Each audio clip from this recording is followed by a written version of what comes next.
ನಮಸ್ಕಾರ ವೀಕ್ಷಕರೇ.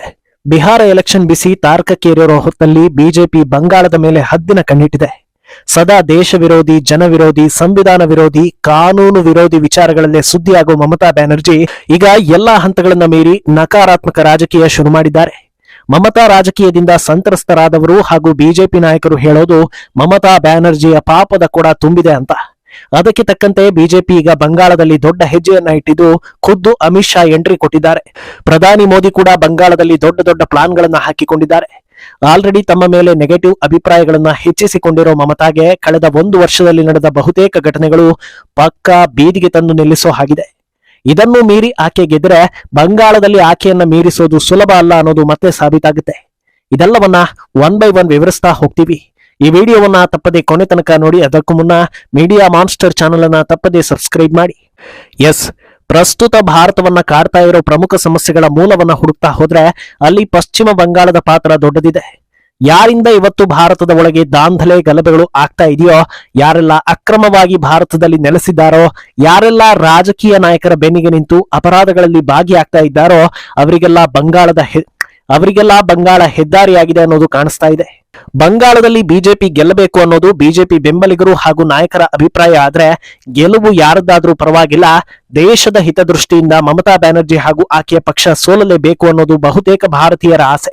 ಪ್ರತಿ ಸಲವೂ ಆಕೆ ವಿರುದ್ಧ ಸಾಲು ಸಾಲು ಪ್ರಕರಣ ಇದ್ರೂ ಗೆಲ್ತಾ ಬಂದಿರೋ ಮಮತಾಗೆ ಈ ಬಾರಿ ಸುಲಭ ಇಲ್ಲ ಅನ್ನೋದಕ್ಕೆ ಸಾಕಷ್ಟು ಸಾಕ್ಷಿಗಳಿವೆ. ಈಗ ಬಂಗಾಳಕ್ಕೆ ಕಾಲಿಟ್ಟ ಅಮಿತ್ ಶಾ ಯಾವ ವಿಚಾರವನ್ನ ಮುಂದೆ ತಂದ್ರು ಅನ್ನೋದನ್ನ ಹೇಳಿ ಆ ವಿಚಾರಗಳನ್ನ ತಿಳಿಸ್ತಾ ಹೋಗ್ತೀವಿ. ಪಾಕಿಸ್ತಾನಿ ಉಗ್ರರ ವಿರುದ್ಧ ನಡೆಸಿದ ಆಪರೇಷನ್ ಸಿಂಧೂರನ್ನ ಕೂಡ ಮಮತಾ ವಿರೋಧಿಸಿದ್ದು, ಅದೇ ವಿಚಾರದ ಬಗ್ಗೆ ಅಮಿತ್ ಶಾ ಚಾಟಿ ಬೀಸಿದ್ದಾರೆ. ಓಲೈಕೆ ಈ ಹಂತಕ್ಕೆ ಹೋಗಿದೆ ಅಂದ್ರೆ ಇದನ್ನ ಸಹಿಸಿಕೊಳ್ಳೋದಕ್ಕೆ ಸಾಧ್ಯವೇ ಇಲ್ಲ. ಉಗ್ರರ ಪರವಾಗಿ ನಿಂತು ದೇಶದ ವಿರುದ್ಧವಾಗಿ ಮಾತನಾಡಿ ಎಲೆಕ್ಷನ್ ಗೆಲ್ಲುವಷ್ಟು ಕೆಳಮಟ್ಟಕ್ಕೆ ಹೋಗುವ ಅಗತ್ಯತೆ ಇದೆಯಾ ಅಂತ ಶಾ ಪ್ರಶ್ನೆ ಮಾಡಿದ್ದಾರೆ. ನಮ್ಮ ದೇಶದ ಪ್ರಜೆಗಳ ಕಣ್ಣ ಮುಂದೆಯೇ ಅವರ ಕುಟುಂಬದವರನ್ನ ಉಗ್ರರು ಹತ್ಯೆಗೈದ್ರು. ಅಂತ ಉಗ್ರರನ್ನ ಕೊಲ್ಲೋದಕ್ಕೆ ಆಪರೇಷನ್ ಸಿಂಧೂರ್ ನಡೆಸಿದ್ವಿ. ಆದ್ರೆ ಮಮತಾಗೆ ಉಗ್ರರು ಸತ್ತಿದ್ದಕ್ಕೆ ಬೇಜಾರಾಗ್ತಾ ಇದೆ ಅಂತ ಕಿಡಿಕಾರಿದ್ರು. ಅಲ್ಲದೆ ಆಪರೇಷನ್ ಸಿಂಧೂರನ್ನ ನಡೆಸಿದ್ದು ಪೊಲಿಟಿಕಲ್ ಮೈಲೇಜ್ ಸಿಗಲಿ ಅನ್ನೋ ಕಾರಣಕ್ಕೆ ಅಂತ ಕಳಪೆ ಹೇಳಿಕೆ ಕೊಟ್ಟಿದ್ದಕ್ಕೂ ಅಮಿತ್ ಶಾ ಕಿಡಿಕಾರಿದ್ರು. ಬಂಗಾಳದಲ್ಲಿ ಗಲಭೆ ಹಾಗೂ ಭ್ರಷ್ಟಾಚಾರವನ್ನ ಪೋಷಿಸ್ತಾ ಇರೋದೇ ಮಮತಾ ಅಂತ ಆರೋಪಿಸಿದ್ರು. ಇನ್ನು ಪಹಲ್ಗಾಮ್ ಉಗ್ರರ ದಾಳಿ ಆಗೋ ಹೊತ್ತಲ್ಲಿ ಬಂಗಾಳ ಹೊತ್ತಿ ಉರಿತಾ ಇತ್ತು. ಮಮತಾ ಬೆಂಬಲಿಗರು ಹಿಂದೂಗಳ ಮೇಲೆ ಅಟ್ಯಾಕ್ ಮಾಡಿದ್ದು ನ್ಯಾಷನಲ್ ಲೆವೆಲ್ ಸುದ್ದಿಯಾಗಿತ್ತು. ಆದ್ರೆ ಉಗ್ರ ದಾಳಿ ನಂತರ ಆ ವಿಚಾರ ಮರೆತೇ ಹೋಗಿತ್ತು. ಆದ್ರೆ ಅದನ್ನ ಮತ್ತೆ ಮುನ್ನೆಲೆಗೆ ತಂದು ಸತ್ಯ ವಿಚಾರಗಳನ್ನ ಅಮಿತ್ ಶಾ ಬಿಚ್ಚಿಡ್ತಾ ಹೋಗಿದ್ದಾರೆ.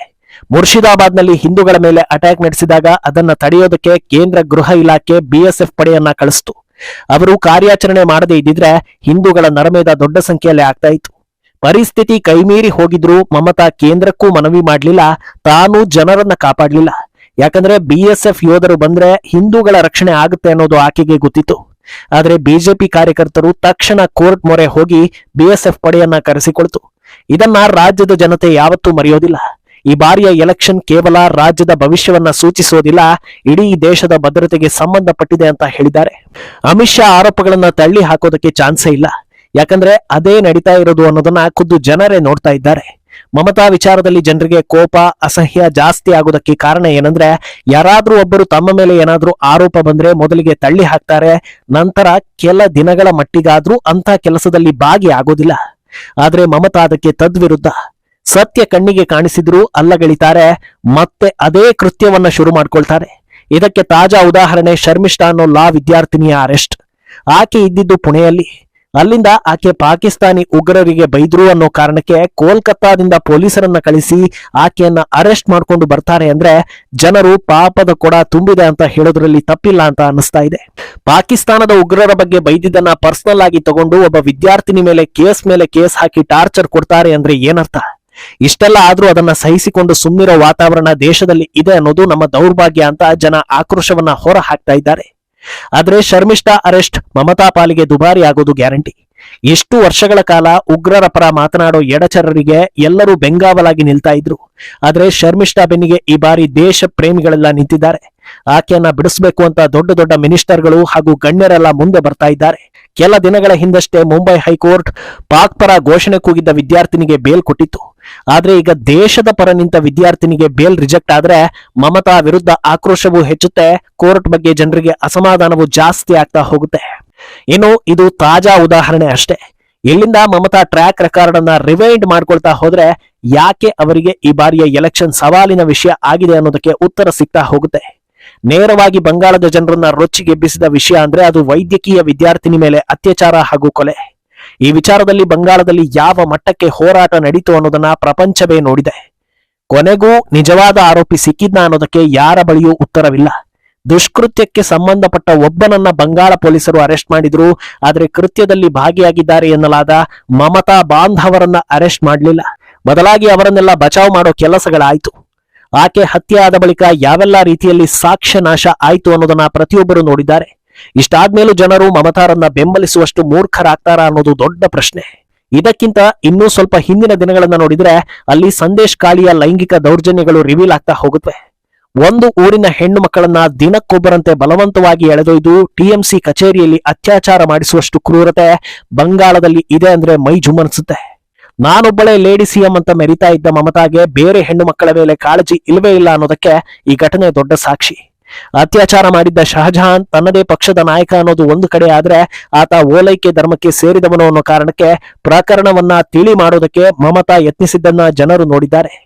ಇಷ್ಟಾದ್ಮೇಲೂ ಎಂಪಿ ಎಲೆಕ್ಷನ್ ನಲ್ಲಿ ಮಮತಾ ಪಕ್ಷ ಗೆದ್ದಿದ್ದು ಆಶ್ಚರ್ಯ ಆದ್ರೂ ಗೂಂಡಾಗಿರಿ ಹಾಗೂ ಬಿಜೆಪಿ ವೋಟಿಂಗ್ ಹೆಚ್ಚಿದ್ದ ಕಡೆಗಳಲ್ಲಿ ಇವಿಎಂ ಅನ್ನ ಎಸೆಯೋ ಕೆಲಸ ಆಗಿತ್ತು ಅನ್ನೋದು ಆಫ್ ದ ರೆಕಾರ್ಡ್ ಮಾಹಿತಿ. ಇದೆಲ್ಲವೂ ಕೂಡ ಜನರನ್ನ ಕೆರಳಿಸಿದೆ. ಸರಿ, ಇಷ್ಟೆಲ್ಲಾ ದೌರ್ಜನ್ಯಗಳು ಕಣ್ಣಿಗೆ ಕಾಣೋ ಹಾಗೆ ಆಗಿದ್ರೂ ಬಿಜೆಪಿ, ಕೇಂದ್ರ ಸರ್ಕಾರ ಅಥವಾ ರಾಷ್ಟ್ರಪತಿಗಳ ಗಮನಕ್ಕೆ ಯಾಕೆ ಬರಲಿಲ್ಲ ಅನ್ನೋದು ಅಚ್ಚರಿ ವಿಷಯ. ಮಮತಾ ತಪ್ಪು ಮಾಡ್ತಾ ಇದ್ದಾರೆ, ಗೊತ್ತಿದ್ದು ತಪ್ಪುಗಳನ್ನ ಮುಂದುವರಿಸ್ತಾ ಇದ್ದಾರೆ ಅಂದ್ರೂ ಅವರನ್ನ ತಡೆ ಹಿಡಿಯೋದಕ್ಕೆ ಆಗ್ತಿಲ್ಲ ಅನ್ನೋದಕ್ಕೆ ಈ ಬಾರಿ ಉತ್ತರ ಸಿಗೋ ಸಾಧ್ಯತೆ ಇದೆ. ರಾಜಕೀಯವಾಗಿಯೇ ಆಕೆಯನ್ನ ಕಟ್ಟಿ ಹಾಕೋದಕ್ಕೆ ಸುವೇಂದು ಅಧಿಕಾರಿ ನೇತೃತ್ವದಲ್ಲಿ ದೊಡ್ಡ ಮಟ್ಟದಲ್ಲೇ ಪಕ್ಷ ಸಂಘಟನೆ ಆಗಿದೆ. ಮಮತಾರಿಂದ ಬಾಧಿತ ಹಿಂದೂಗಳೆಲ್ಲರೂ ಈ ಬಾರಿ ಒಂದಾಗಿದ್ದಾರೆ. ಆದ್ರೆ ಮಮತಾಗೆ ವೋಟ್ ಹಾಕ್ತಾ ಇರೋರು ಎಂಜಲು ಕಾಸಿಗೆ ತಮ್ಮನ್ನ ತಾವೇ ಮಾರಿಕೊಳ್ಳೋ ದೇಶದ್ರೋಹಿ ಎಡಚರ ಹಿಂದೂಗಳು ಹಾಗೂ ಬಾಂಗ್ಲಾದಿಂದ ಬಂದಿರೋ ಅಕ್ರಮ ವಲಸಿಗರು ಅನ್ನೋದು ಗೊತ್ತಿದೆ.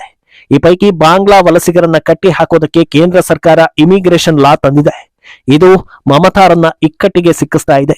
ಇದರ ಅರಿವಿರೋ ಮಮತಾ ಸಾಧ್ಯವಾದಷ್ಟು ಹಿಂದೂಗಳನ್ನ ನಾಶ ಮಾಡಬೇಕು ಅನ್ನೋ ಕಾರಣಕ್ಕೆ ಗಲಭೆ ಎಬ್ಬಿಸ್ತಾ ಇದ್ದಾಳೆ ಅನ್ನೋ ಬಲವಾದ ಆರೋಪಗಳಿವೆ.